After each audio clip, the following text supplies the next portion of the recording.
This is WWE superstar Drew McIntyre, and you're listening to the WWE Podcast.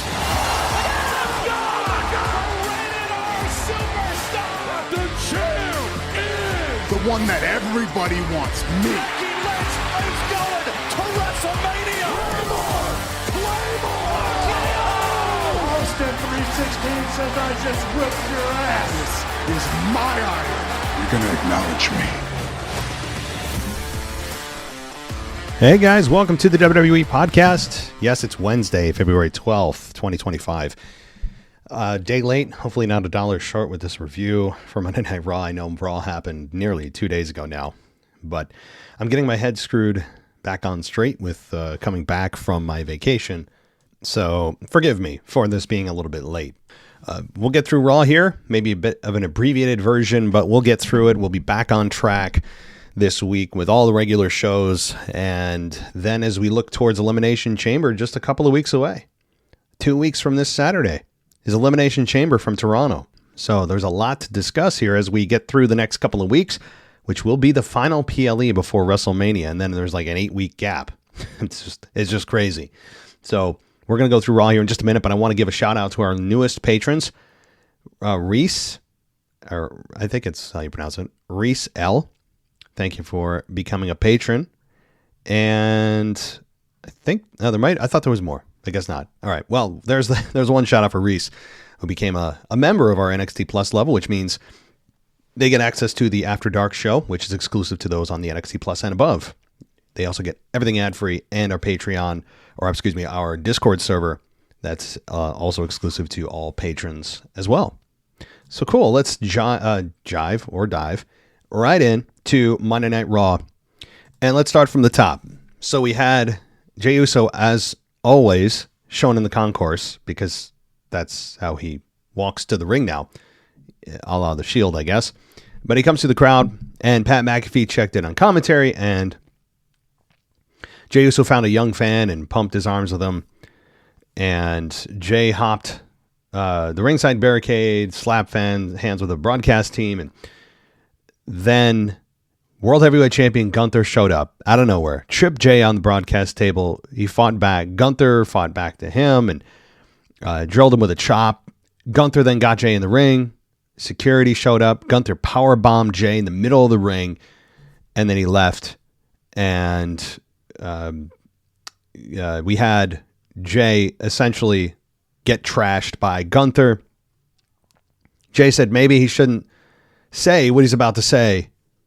Me and you at WrestleMania, Jey said, and then Gunther returned to the ring apron. Security pulled Gunther to the floor, and then Jey hit him with a suicide dive. So this, to me, was short but effective. We had Gunther come out and attack the babyface from behind, and then we had Jey Uso essentially say, okay, you're mine at WrestleMania, which I think most of us thought was going to happen anyway. I didn't think there was anybody who was on board with Jey versus Cody. That doesn't make a whole lot of sense. But they had to tease it for at least a week with Jey going to SmackDown. But we had Jey choose Gunther officially. So there's no more rumor, no more maybe TNA Championship. None of that, right? So Joe Hendry, not an option. Cody Rhodes, not an option. It's now Gunther and Jey at WrestleMania for the World Heavyweight Championship. You can pretty much bank on night one. It's pretty much lock it up, throw it away the key. Night one, main event, Jey versus Gunther for the World Heavyweight Championship. And night two will be Cody versus whoever wins the Elimination Chamber. And we'll see who that person is. Perhaps it's Drew. Perhaps it's Punk. Perhaps it's Rollins. Although I doubt Rollins, given the fact that it's going to be Roman Reigns, who likely screws Rollins in the chamber somehow.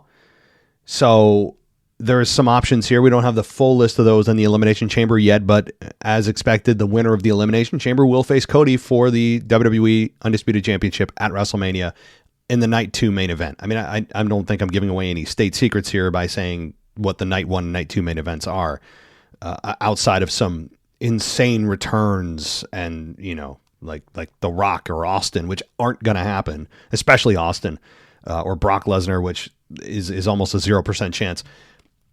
outside of some insane fantasy matchup, it's those two, which I would say a 99% chance for both main eventing night 1 and night 2. I will still say Jey versus Gunther main eventing WrestleMania night 1. I just don't feel it. And it's not, I'm not one of those second guess, fans where the night after, Monday morning quarterbacking. That's not what I'm doing. I wasn't on board for Jey winning only because I know the fans were behind him, but not just because the fans are behind him doesn't mean they have to make him the main event of WrestleMania. I don't dislike Jey. I think his character is solid. I don't know where people are thinking that he's good on the mic. I don't think Jey Uso is good on the mic. I can't understand his words half the time. I think he's okay to good at times, but he's not made for a long form promo.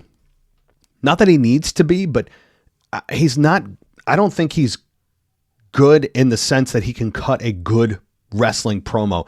He's just good in short bursts with his phrases and half understood sentences.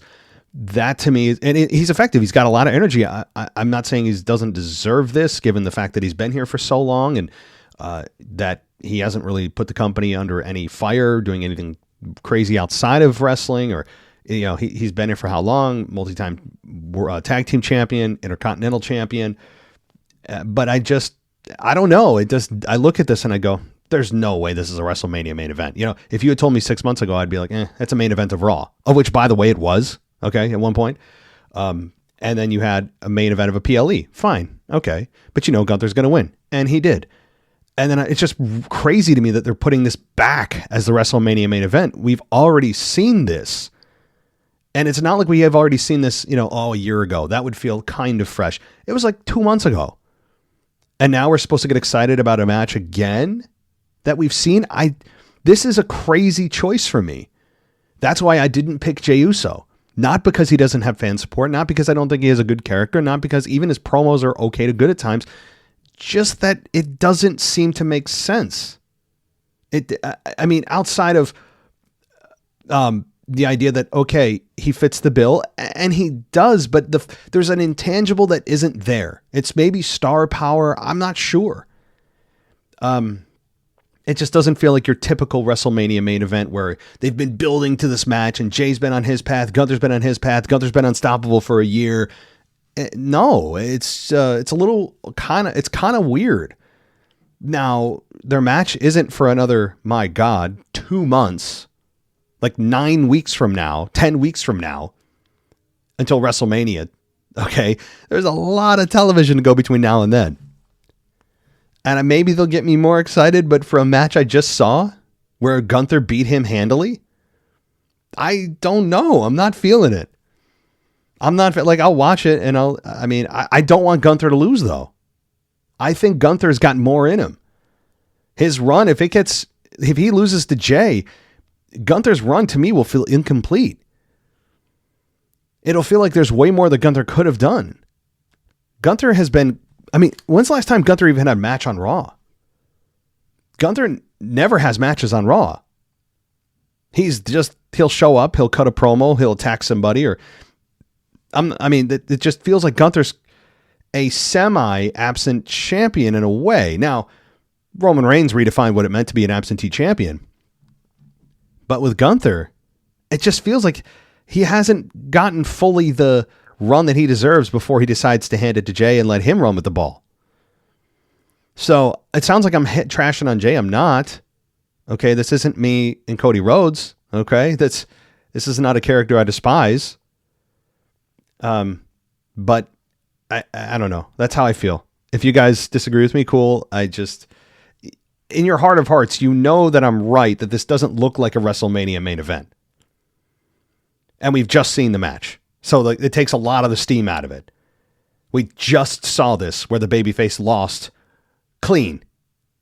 So, okay, fine. Even if he overcomes Gunther, it's not that exciting. I'm sorry, it's not that exciting.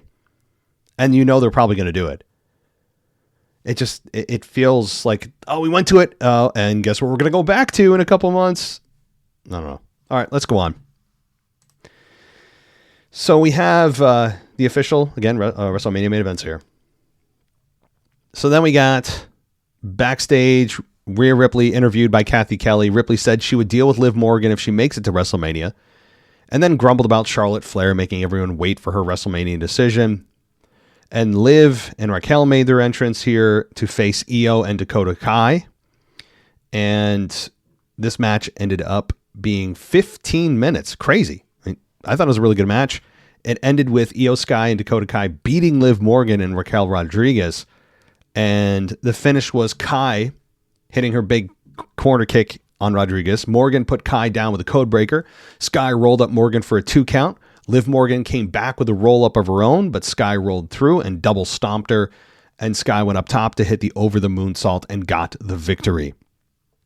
So, a good match. This, I think, is good for both Io Sky and Dakota Kai, who need some momentum here. Io Sky, who many picked to even win the Women's Royal Rumble. Dakota Kai, who has been largely absent and invisible since her program with Bayley last year. And this was fine. If they are going to be in contention for the Women's Tag Team Championships, then so be it. I mean, once again, you notice the Women's Tag Team Championships have been essentially forgotten, along with the U.S. champion, Shinsuke Nakamura. I just saw a stat that Shinsuke Nakamura hasn't defended his United States Championship in 73 days. Other than a dark match. That was a dark match. 73 days. What is it with them putting the belt on Shinsuke and then they put him, essentially underground and hide him? They did hit that with him when he was Intercontinental Champion a couple of years ago. And they're doing it again with him as United States Champion. He just gets a belt. He actually altered his character to be a little darker. His music's a little altered as well. He comes back. He assaults LA Knight. We're off to the races. He becomes U.S. champion. And then they're like, okay, well, we'll see you later. How does that work? How does LA Knight get more TV time than the guy that just took the belt from him? I'm not against LA Knight at all. I enjoy the hell out of LA Knight's character.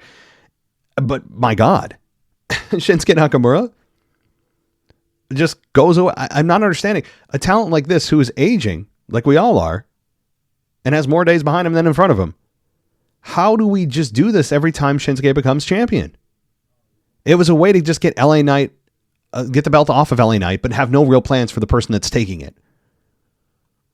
I don't know. It's a pattern with Shinsuke, and I'm not a fan, really. All right. So what do we have next? We have shots of Bayley and Lyra, and Cole hyped up the premiere of WWE on Sunday for A&E. And, by the way, Gunther throwing the t-shirt at the kid. If you haven't seen that, I mean, my God, go see it. Gunther threw his t-shirt and we had Pat McAfee duck perfectly and it hit a kid behind him. Oh my gosh. All right. So we had George Kittle in the crowd from the San Francisco 49ers tight end. And then we had Lyra Valkyria, the women's Intercontinental Champion, versus Bayley. This is for an Elimination Chamber qualifier. This match went 12 minutes and 15 seconds with Bayley winning. Now, here's the finish. Lyra gets up to the ropes. She gets cut off by Bayley, who had an avalanche Bayley to belly, blocked. Valkyria picked up a couple of near falls on Bayley, who then tossed Valkyria aggressively into the ropes. Bayley went for the rose plant, and Valkyria avoided it and tried to roll Bayley into a pin, but Bayley hooked Valkyria on the mat and got the 3 count. So, this was, I like the fact that they're giving the women longer matches. Like I said, we just had a 15-minute women's match, now a 12-minute women's match. This is good if you want women to get more minutes, and I'm a fan of that because I don't think that they often get enough minutes, especially with the fact that they now have 2 additional championships that they're trying to create some value for, some equity in. And this match was, while the minutes were good, it was a bit clunky, especially the finish with their roll-ups, kind of weird. But it was okay. And Bayley getting the victory is a bit surprising given the fact that Lyra just won the Intercontinental Championship. Once again, Same here with the women's IC belt. They have her become champion, and then it's like, okay, she's in an Elimination Chamber qualifier. She loses, which is kind of weird. Now, it's weird in the sense that she just won the belt and she's now losing matches, and you want to prop up your IC champion. But two things. One, you lost to Bayley, and there's no shame in that. Two, her in the Elimination Chamber, meaning Lyra, in the Elimination Chamber match, it doesn't make a ton of sense because she'll be then chasing a belt that she doesn't have, and she's already got one, and they're not going to make her a double champion. So she's automatically, even if she's in the Elimination Chamber match, just completely disregarded as a possible winner. I mean, 0% because she's already Intercontinental Champion. So that's the couple of reasons. And again, losing to Bayley there's no shame in that. So, well, then we have Penta. He said his Cero Miedo. I don't know what that means no fear. That's what that means. Yes, I'm just learning that now as we speak. He spoke how he has no fear of cowards like Ludwig Kaiser and Pete Dunne who attacked him from behind. Kaiser was then interviewed backstage by Jackie Redmond. And Kaiser spoke briefly about Penta, but Pete Dunne interrupted him.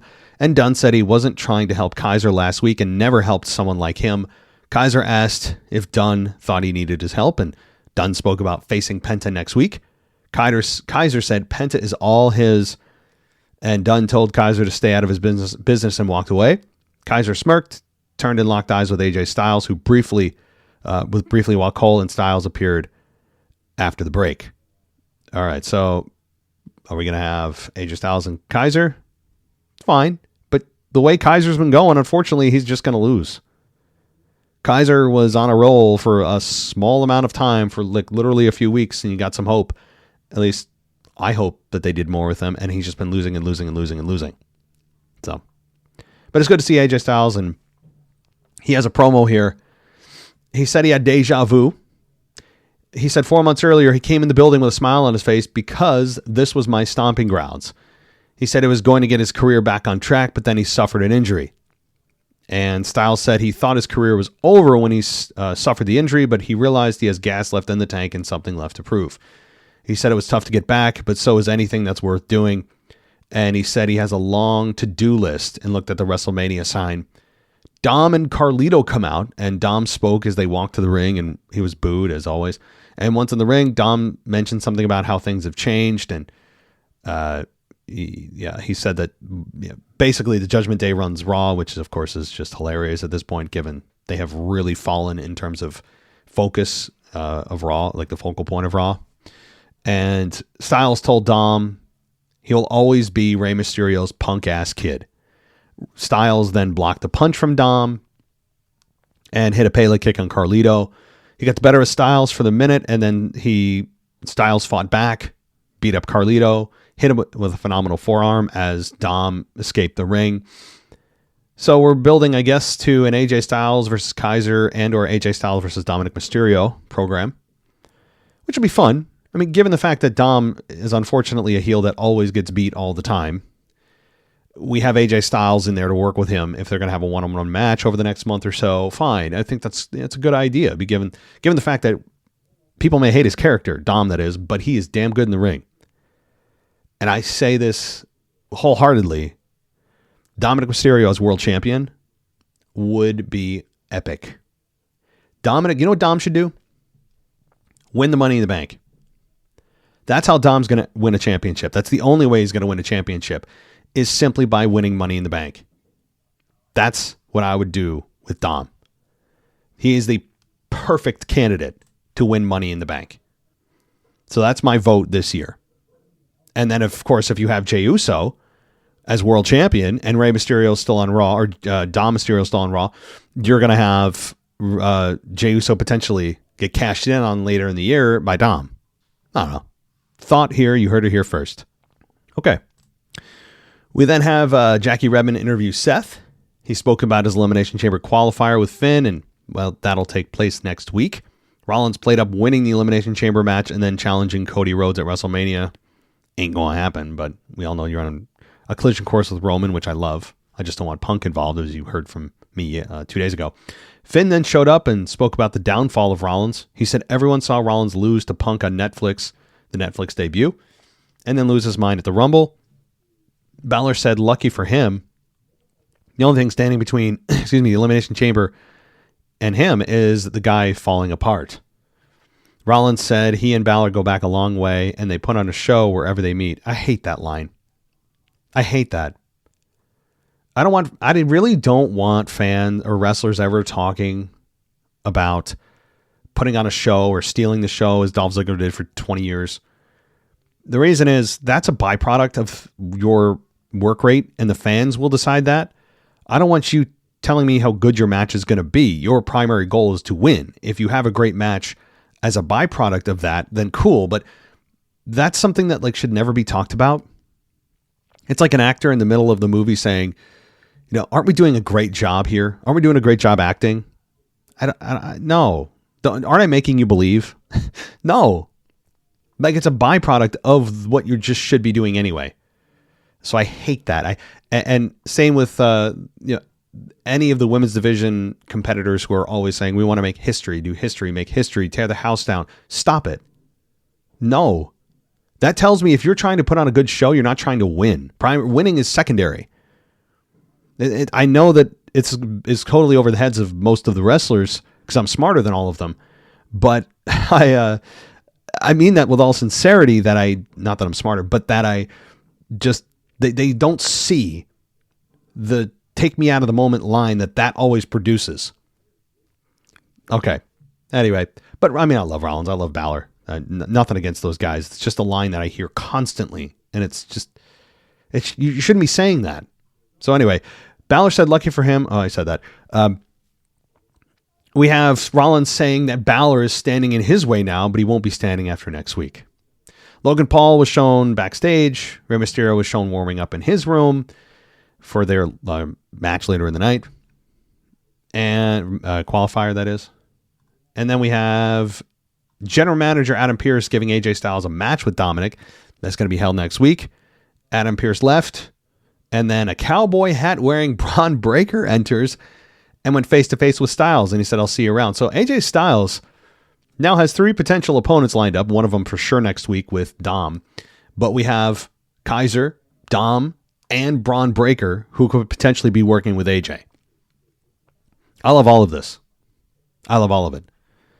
All of these are fresh matchups. All of these are going to be really good to great, given that AJ Styles is involved. Same with Braun Breaker, right? I enjoy the hell out of his intensity. So, see, as a fan, we can talk about how great the matches are going to be. As a wrestler, you should be focused on effing winning. And that's what you talk about, what winning means and what losing will mean. Okay. So, we have the War Raiders, Eric Ivar versus Julius Creed and Brutus Creed with Ivy Nile for the World Tag Team titles. This match went 12 minutes and 25 seconds with the War Raiders winning. And the way that they won, though, is the War Raiders setting up for their War Machine finish on Brutus, but Julius hit Ivar with one of the tag team titles and was disqualified. I love that. There's not enough belt shots anymore. I know that the head shots have been banned, and if there's no safe way to do it, then they should be. But boy, I wish there was a safe way to do head shots. I know it's impossible unless it's like completely, it's like aluminum foil, right? But I do miss belt shots to the head, so that's a nice thing. We don't see that as much as we should sometimes. But having Julius hit Ivar with the tag team title belt was a good finish. This is a DQ finish I'm not going to complain about.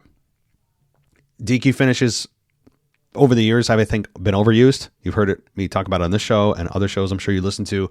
DQ finishes are often a crutch for not committing to a storyline, so you have a DQ finish as kind of a crutch. But in this case, it makes sense because it sets up a rematch. They have a claim to get a rematch, and they work really well together. And quite frankly, there's not a lot of teams in the men's division as tag teams, same with the women, that are really in contention or make sense to challenge for the World Tag Team titles on Raw. All right. Backstage, Finn enters the clubhouse where Liv, Dom, and Carlito and everybody else is there. Balor said they should listen to him. Dom spoke about how things are looking up, and Dom and Balor bickered together. And Dom mentioned the idea of introducing a new member. They've been shorthanded since JD got hurt, and Balor blamed Dom for McDonough's injury. Morgan defended Dom, Balor spoke about winning the Elimination Chamber and becoming world champion at WrestleMania. Boy, first of all, Liv Morgan has an ugly cut above her eye. I mean, she put pictures of it on Instagram. Brutal. Not fake. Real. That was a yikes. I mean, she got stitched up and she's fine, but it's a nice, brutal little cut on Liv. All right. Backstage, Rhea approached Io and Dakota and said she doesn't owe Sky anything. She says she wasn't giving Sky a title shot because she had to. She was giving her a shot because she wants to. And Ripley said the match will be held on Raw after the Chamber, and Sky said she can't wait. Okay. That tells me there's no women's championship match, which is fine at the Chamber. It makes sense. There's probably going to be 4 matches, just like at the Rumble. The women will open the show with their Chamber, 2 matches in between, and then the men's Chamber match will close the show, likely with a returning Roman Reigns to screw Seth Rollins. All right. We then have Punk stand in the ring, and he said 2 weeks ago he would have spoken with great confidence about winning the Rumble. He said that he did, in fact, speak with confidence about winning the Rumble, but sometimes he talks too much. He's disappointed he didn't win, but he's not disappointed that Jey won. He spoke about the Elimination Chamber being his path to the championship match with Cody, and Punk brought up John Cena, stating he would enter the Chamber rather than qualify for the match. He said he's no longer upset because Cena deserves to call his shot, but at some point he's going to cross paths with him during the Chamber, and said he will beat the crap out of him, and added he's coming for Cody. He spoke about facing Drew for in the Chamber and said he doesn't like to name drop Seth Rollins, but he's also in the match. He said it doesn't matter who else is in there, he's going to win. And he said WrestleMania belongs to him. But then we get Logan Paul come out, and he said he can see why they call him Punk and can think of a few other names for him. And we have Paul question why fans cheer Punk and boo him. And Paul recalled eliminating Punk from the Rumble and said that was the greatest 15 minutes of fame in Punk's career. And Paul said he has Punk's number. He said it's time for Rey Mysterio's 15 minutes of fame. It ended with Punk saying that Paul pulled the number tonight and it's 619. And Punk said if Paul is lucky enough to get by Rey, he'll see him in Toronto and put him to sleep. Rey Mysterio came out, and that's where we get the 4th and final match, the main event here, Logan Paul versus Rey Mysterio, in an Elimination Chamber qualifying match. By the way, the men that are in the Men's Royal Rumble match right now, as a recap, because I had to just confirm it myself, John Cena, CM Punk, Logan Paul, Drew McIntyre. 2 more to go. And I love how they teased Punk and Cody a few weeks ago on Raw. That would be a hell of a matchup and a hell of a... Really, the match I don't think would be as good as the promos, but still really good. Logan Paul has no chance of winning this. He's here to just put on a show. I think really that so far out of the 4 of the 6 who have been announced, John Cena and Drew McIntyre, I think, have the most realistic opportunities. Again, we don't know who the other 2 for sure are, but with Cena and Drew, those 2 are realistic. But if John Cena is here to just put everyone over, like which is what it seems like he unfortunately is here to do, then Drew seems the most likely to me, and I think he should win. If it's Drew and Cody Rhodes at WrestleMania, can I sign up now? Drew and Cody Rhodes would be awesome. I mean, he got transferred to Raw, from some Raw to SmackDown, and his first statement was to declare he was here to challenge Cody, and he's here to come for the belt. That would be awesome. On top of the fact, again, you teased Punk and Cody on Raw several weeks ago with their epic promo together. I mean, there's just so much to do. I don't think Cena and Cody is a good place because Cena versus Cody would be a bit of a challenge for the fans.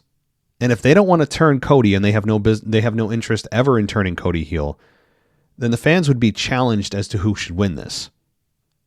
Because you have a legend like John Cena, who's in the final, waning days of his career, challenging your guy that everyone wanted last year as champion. I don't think it's going to be John Cena.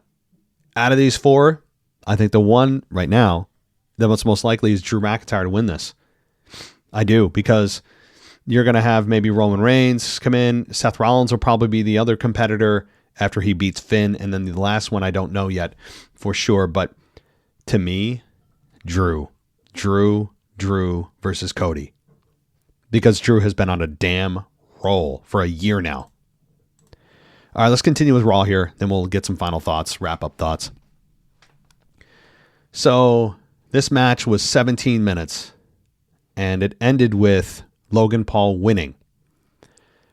And the way it was ended was Paul punching Rey with his, I guess, iron-supported wrist, and then hit him with a pulverizer DDT.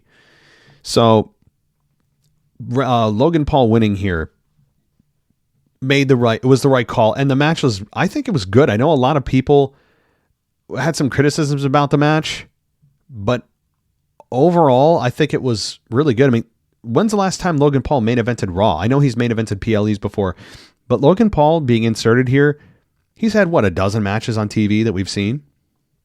And every single time he's delivered more often than not. This to me is Logan Paul, if he's truly in this for the full time now and in this long term, Logan Paul is a world champion in the next 12 months. Or at least, well, he's already been US champion. Maybe he'll become Intercontinental, but I could see Logan Paul winning a world title in the next 12 months. I would even say, dare I say, he's a contender to win the 2026 Royal Rumble. At least he's in the conversation. I mean, this year he was. He was in the final few. Made sense. He's a heel. So I like this. I know a lot of people don't like Logan Paul on a personal level. Yeah, I understand all the personal things, but and seemingly what kind of person he is doesn't seem to be great. But if he's dedicating himself to this, the sport that we all love, and he's delivering and taking it seriously, we have to respect that. You don't have to respect him on a personal level. That's totally different. You don't have to understand or respect or like everything he's done in his personal life. I certainly don't. But when he comes to just looking at this through a professional lens, what Logan Paul has brought thus far, you have to respect. You don't have a choice. Yes, he may be just slingshotted into the main event. And that's all true. With seemingly no way that he's really earned it yet.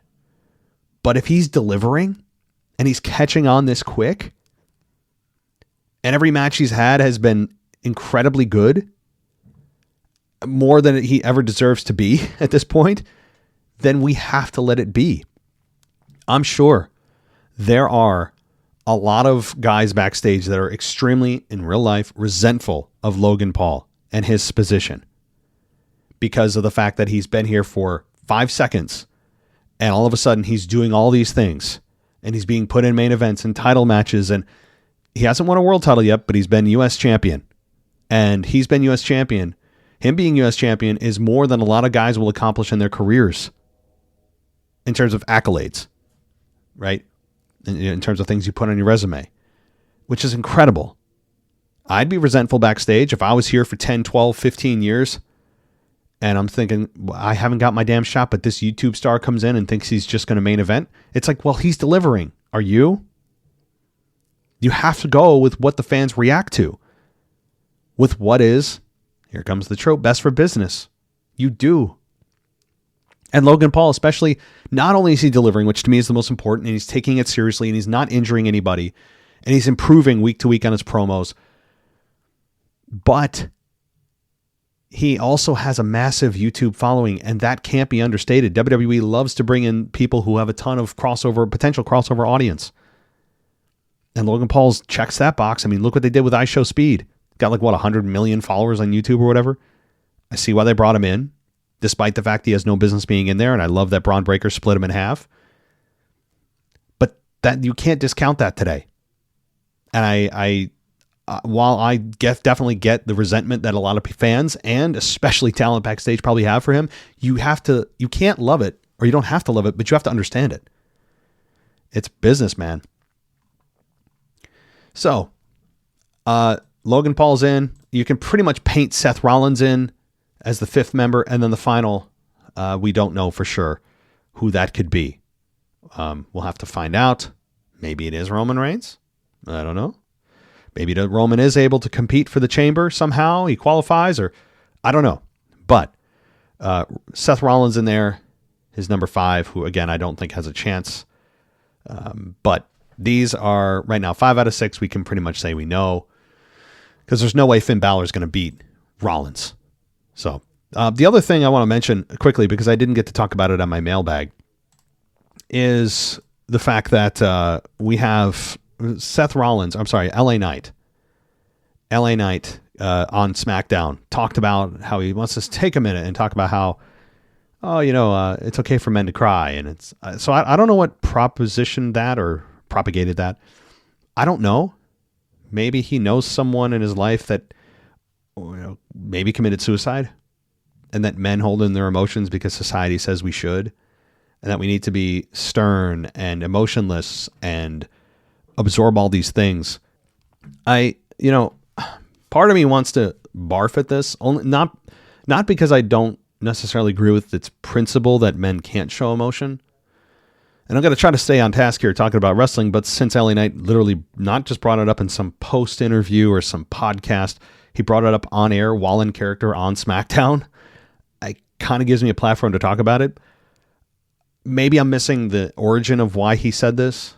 I'm assuming it's because he knew someone that committed suicide, or through association, he knew somebody who knew somebody. I don't know. But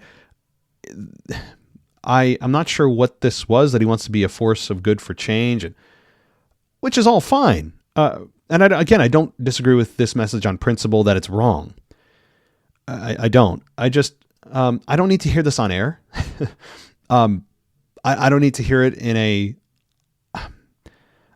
I don't need to hear it on, and this is my personal opinion. Now, if anyone was to hear this and they were on the verge of, harming themselves, and this saved their lives, well, that's great, and I would be fine with it. I'm not saying that this message shouldn't have been said if it even saved one life. But did it? I don't know. Or was it him just trying to be a really good guy? I'm not sure, but it's kind of out of place. It's like, hold on, I'm in character. Let me cut my character. I'm all about kayfabe. I know it's dead today, but boy, if we can ever bring it back, that's what the heart of the business is making you believe. And when they are in character and then he points to the camera and talks to the camera, goes completely out of character. Again, I don't like that in principle, but the message I don't disagree with. The message itself is saying, if you're a man, this and that in society, and I don't want to hear a thing about toxic masculinity, right? To me, you can have toxic masculinity if you can have toxic femininity, which I think there's actually a lot more of. How about that for pissing off some people? But I just do. Because feminism is essentially anti-man. But it's saying that basically if you're masculine in any traditional sense, that's a bad thing, which I don't disagree. I disagree with wholeheartedly. Our species survived and thrived because of men. Not that women didn't have a role. I'm not saying that. I'm trying not to get too deep here, but it's just a cultural shift that I think, unfortunately, we had to masculinity of any kind is toxic. It's bad. Telling boys not to be men, be more like women, be softer, be, all this, which I don't think is true. I don't think that's a good message to send, because men and women are inherently different. They have different traits. They both have advantages and disadvantages, strengths and weaknesses. And that's why they go together so well, is because oftentimes they balance each other out. Not saying men are better than women. I'm not saying women are better than men. But I think, see, I'm going off the rails. When you have a message like that brought into the forefront, it is a sign of the culture that it's... I have no problem with men letting out emotion, but if you saw a man weeping, I'm sorry, outside of some tragic event, right? Like you have a family member die, right? I don't think if I see a man just weeping and it's for a reason that is not, tragic, right? If it's just because I'm so stressed, I need to cry. And we all get stressed. I don't know if it feels like I just lose a little respect for that person. Again, everyone's going through different things. I understand that. I am, you are, everyone listening to this is. But anyway, everybody should just, of course, do whatever you want. Not telling anyone to act any way that they want. It's just how I personally feel. Men should be men, women should be women. Doesn't mean one's better than the other. I just don't like people trying to feminize men. And it's fine. If women want to cry, that's fine. But it's seeing a woman cry and sob is different than seeing a man sob. It just is. And if you tell me it's not, you're lying. I'm not saying that you feel the same way I do as far as losing a little respect or feeling like that person's, you never know what someone's going through. And I know people are going to say that. But just objectively, if you saw two people sobbing in front of you and one's a man, one's a woman, it would feel a little bit out of place that the man is sobbing, right? It feels a little more awkward and kind of uncomfortable. It just does. So, oh boy, I'm going to get some fun emails on this one. It's going to be fun. All right. Well, now that I've angered some subset of my audience, it's just how I feel. And look, guys, you may feel differently, but I want to stress before you guys come at me, I'm woman hating. I've said 4 times now, man is not better than a woman. Woman is not better than a man. Okay. But that doesn't mean we're the same. It just means we both deserve the same level of respect. Doesn't mean that we have the same traits or we need to have the same values, which is unfortunately what culture has told us today because of factors I won't get into here. But that men should be softer and it should be okay to just cry anytime you feel like crying. Imagine sitting at your desk at work and you're just sobbing because you're stressed out and you're a dude. I'm sorry. I couldn't do it. Men handle stress differently than women, but see, different, not better, different. So while I'll have the women on my show who are just like, oh, he hates, no, different doesn't mean better. It just means different. That's all it means. And I just don't want men acting like women, and I don't want women acting like men. That's why we are separate. That's it. That's essentially the message at my core, or at its core. So that, I know that came all from LA Knight's message on SmackDown, but since he brought it up, I wanted to give my 2 thoughts on it. So, all right. Well, if anyone's still listening, I'll end it here and await those lovely emails if I wanted to respond to your women hating, which is of course preposterous. But anyway, thank you so much everybody for listening. I will be back on Friday with the mailbag, but you'll hear from our NXT host, Jay. You'll hear from our After Dark host, which is exclusive to Patreon. If you want to head over there, Luis, who just does a great job as well. And then you'll hear from Amanda, who does the SmackDown review. And then I'll be back on Friday with your mailbag. So if you guys have any questions or you want to reach out to me on Patreon, I'm always available. All right. Well, that'll do it. Thanks so much, everybody. Take care. Thanks for listening to the WWE Podcast. Don't forget to subscribe on your favorite podcast app so you don't miss a show, or head to WWEpodcast.com. And for all of these shows ad-free, head over to patreon.com/WWE Podcast. Until then, we'll see you next time.